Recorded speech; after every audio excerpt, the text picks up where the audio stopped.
Hi guys, hey, in this video I want to talk a little bit about one of the components of the conditioning that I suggest that we employ to make the trip to Colorado enjoyable. It's one of the, again, through trial and error, I've come up with a few things that have helped me, and just want to share that with you. Certainly people that have not done some of the things I've done have been wildly successful on the trips. But we're talking about an average guy here just trying to be in good enough shape that the mountains are challenging but also enjoyable.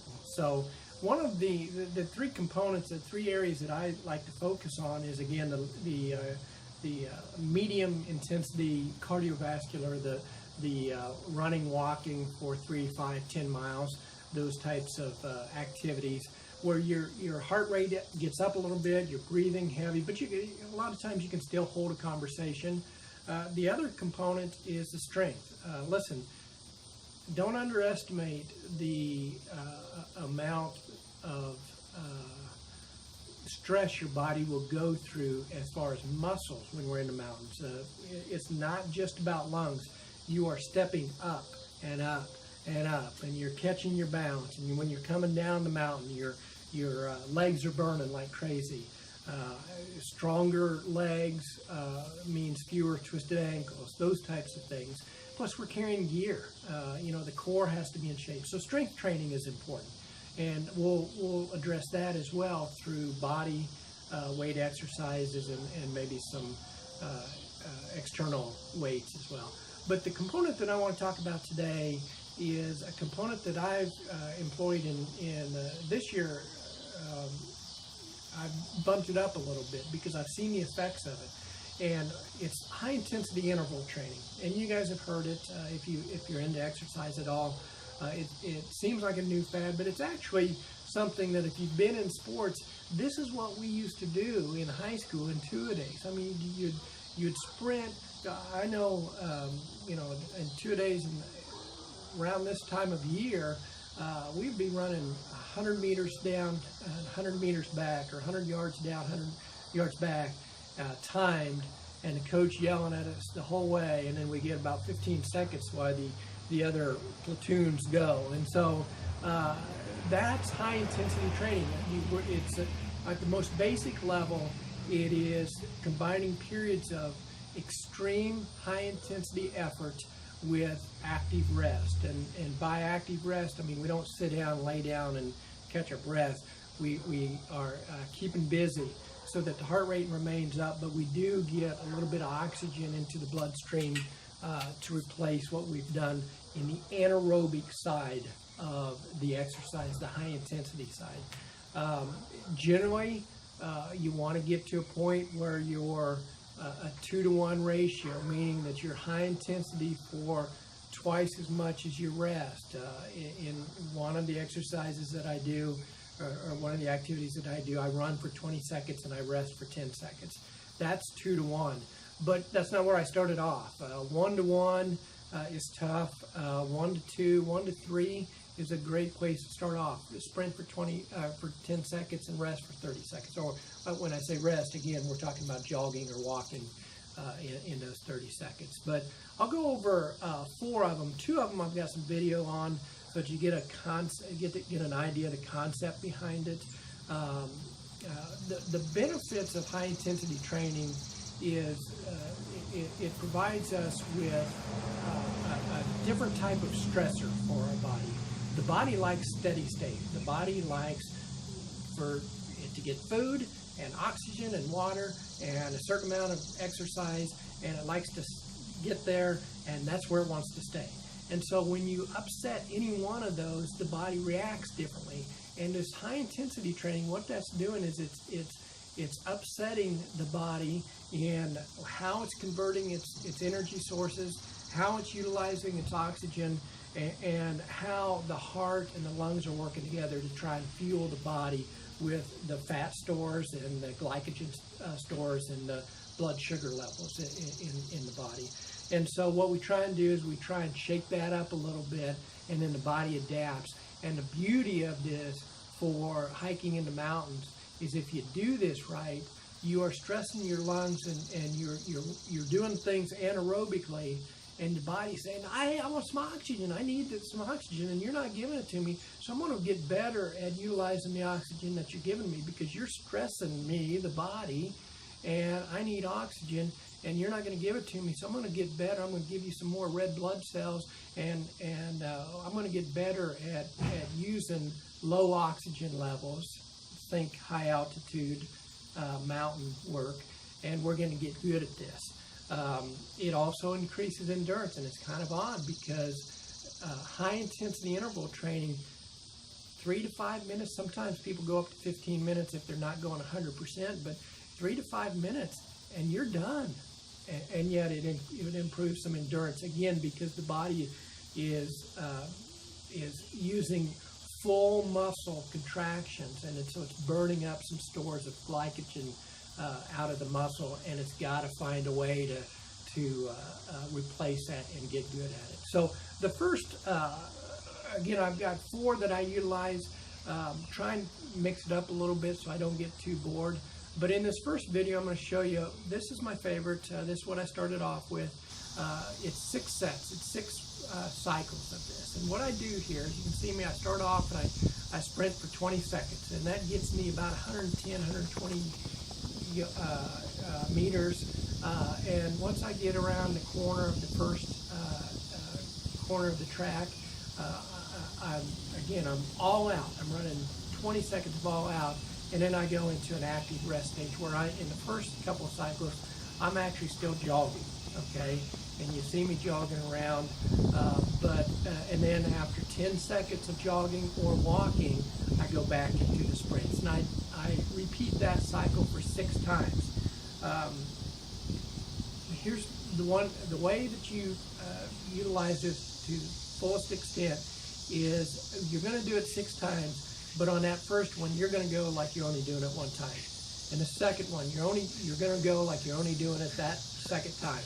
You go as hard as you can each and every one of those times. Now, by the time you get to that 6th one, if you make it to the 6th one, you're jogging. But that's all your body can do. It's an amazing feeling. Your body feels like a wet noodle, but your mind is saying, give it all you got, and all you got is a jog. But what we're doing here is I've worked up to sprinting all out for 20 seconds, walking, jogging for 10 seconds. I do that 6 times. You add that up, 30 seconds a set or a rep, and it gives you 3 minutes, 180 seconds. Okay, 3 minutes, and then you're done. But let me just tell you, those 3 minutes are killers.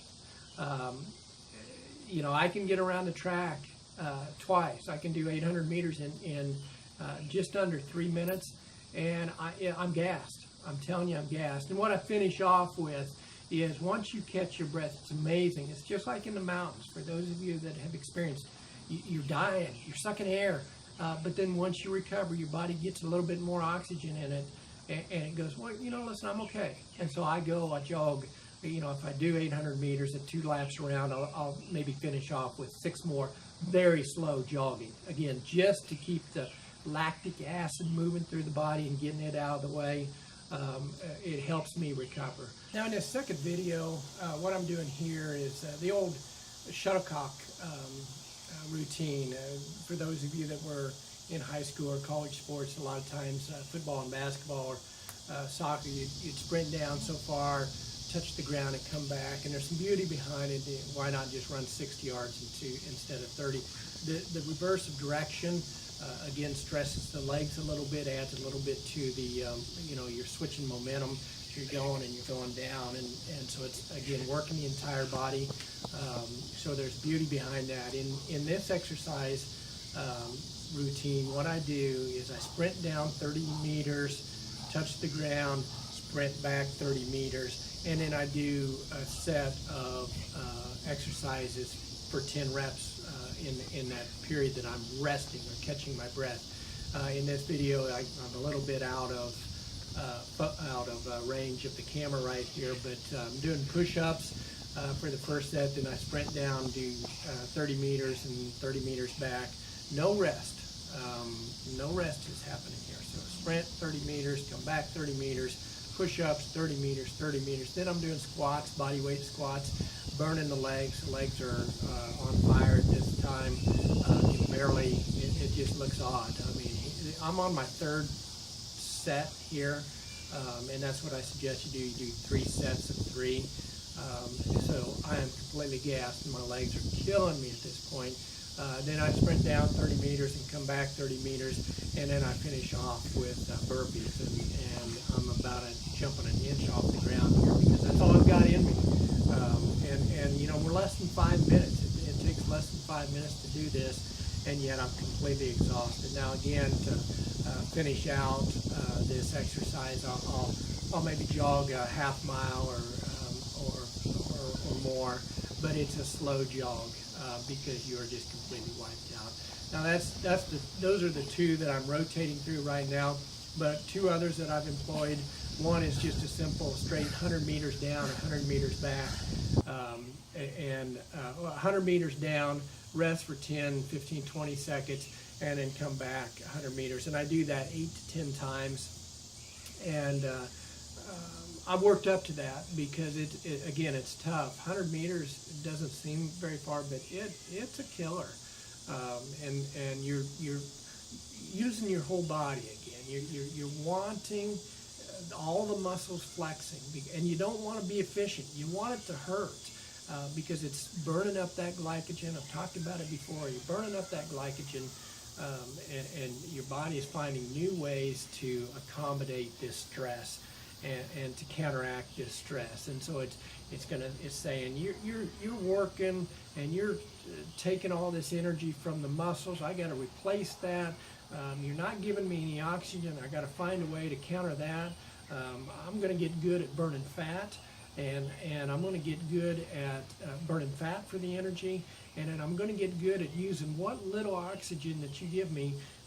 I'm going to increase red blood cells and their efficiencies, and that's good for the mountains. Okay, all that stuff is tipping your the body's apple cart over and finding a new way to deal with it.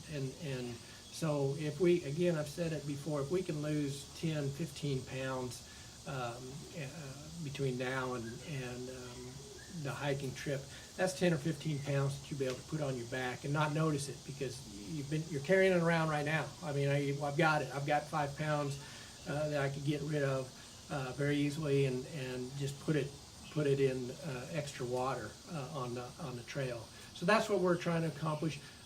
You got to tie high intensity training.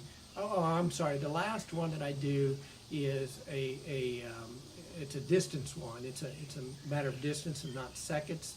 I run 80 to 90% sprint for 200 meters, and then I'll walk 100 meters. You can walk 200 meters if that works out for you. You're kind of running for about 40 seconds and walking for 40 seconds to a minute.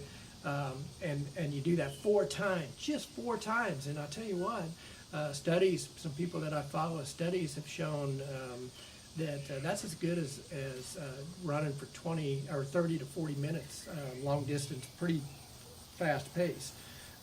You'll burn more calories at the time doing the long distance, medium intensity, but as soon as you stop, the calories stop burning. And so what this does, high intensity, kicks your body into a fat burning mode that burns after you stop, and it's 24 to 48 hours after. So it's good.